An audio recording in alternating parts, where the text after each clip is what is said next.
I love the sound the feathers make. It's like silk. It's like women walking, you know what I'm saying? I just love that sound. In the city, I actually had followings because we had all those outdoor restaurants. There would be people that would get off of work. They would know that I let my birds out in the afternoon.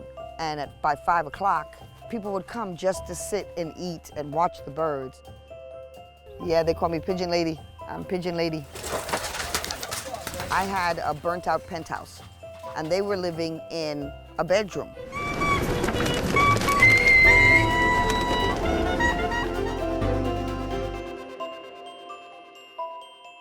My name is Alейн Мари Петур-Салахудин. Yeah, I know it's long. Try spelling that in first grade. I was born in the Lower East Side. My grandfather was Russian. My mother was Jewish. My father was Black American Indian and converted Muslim. He had a jazz club on the first floor of our building. It was the musician's spot. Tommy Turrentine, C Sharp, Jimmy Vaz, and a lot of people. My father knew everybody. He played alto sax and he sang, or he thought he could sing.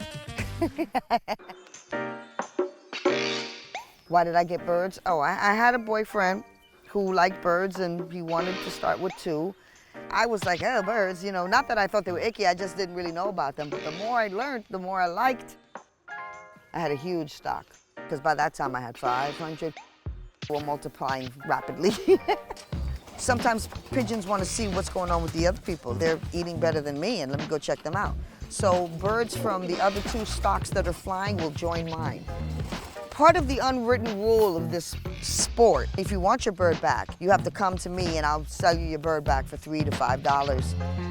We got 2 little baby dinosaurs. Little baby dinosaurs, little baby dinosaurs. See all the new feathers coming in? Look at design, how pretty that is. I moved from Ist-Villidge because my father died. My stepmother sold the building. I had to sell those pigeons. I cried. I cried. I was heartbroken. I was heartbroken. I was very upset. And I didn't deal with any birds for like 3-4 years. When I moved to Brooklyn, I saw there was a coop on top of a garage. And I kept going over there trying to meet the guy, meet the guy, meet the guy. I finally met the guy.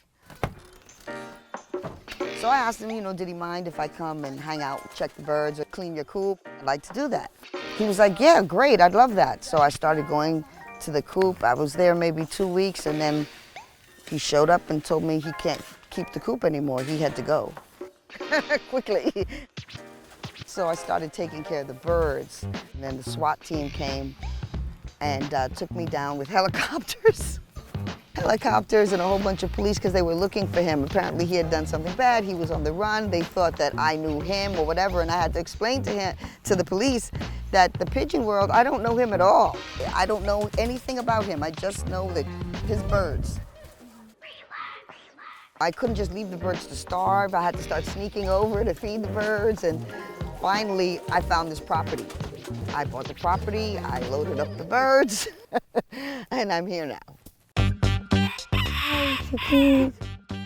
Welcome to my humble abode. I'm Pigeon Lady, and that's my coop. Come on. Right now it looks like I got about 30-something, 40. These birds, because I'm out here in the country, they like to drop to the ground and go through the grass, and because it's clean, you know, I let them. Some people don't like when their birds do that, but these are not racing birds, so I can let them do that. Pigeon racing, big money game. You have to have a lot of money just to enter the competition. And those birds, you know, you can pay $5,000 a bird for one of those birds or more. The smallest cup would now starts at, you know, between $5,000 and $15,000. Come on. There's all different types of pigeon racing. It's not just North American pigeon racing where whoever covers the farthest amount of distance, the fastest, is the winner. Then they have Middle Eastern pigeon racing, which is very different. They have what they call high flyers. They stay in the air for 22 hours. Their race is not about flying a distance, it's which bird comes down the last. That's the winner. These birds enjoy this. This is what they do. They're bred to do this, and it's absolutely beautiful to see. And it's like a 2-day party. They have barbecues and, you know, they have huge roasting going on because it's a party, because nobody can go to sleep because somebody has to see when the last bird comes down. And this is big money. We're talking oil well money. So they like to bet cars and exotic animals with each other over these birds. I don't have the money to go into that, you know what I'm saying? If I win lotto, maybe. Francis of Assisi, he's the saint for animals. I didn't know why I was so gravitated to animals for so long. And then I found out that I was born on his birthday.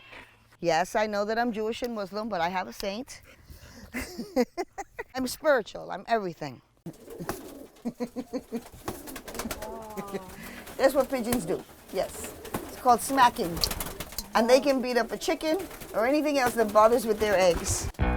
I like watching everything they do. I love bath time. I like to see them fly, but to watch them bathe and dry off and preen and shine, I just love that. I love when they do their whole show off. I need to dry off, and sometimes I let them out. You see, they go up to the roof. I think they died because the bird is laying with his head like this and his wings like this, but it's because he's asleep and he's enjoying the sun and the heat and the breeze going through, and then he'll wake up and say, oh. I'm like, oh.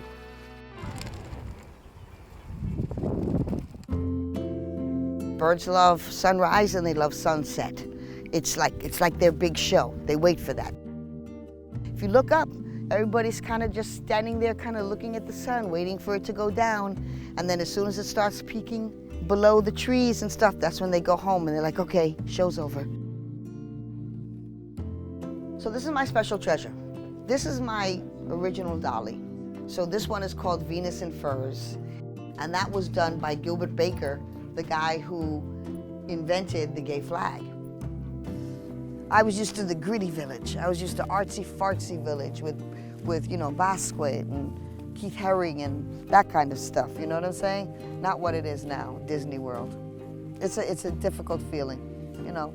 I miss the hustle bustle, I miss the grit, but it's not there anymore. This is my lady, and I found her through Little Italy, and she was in the garbage.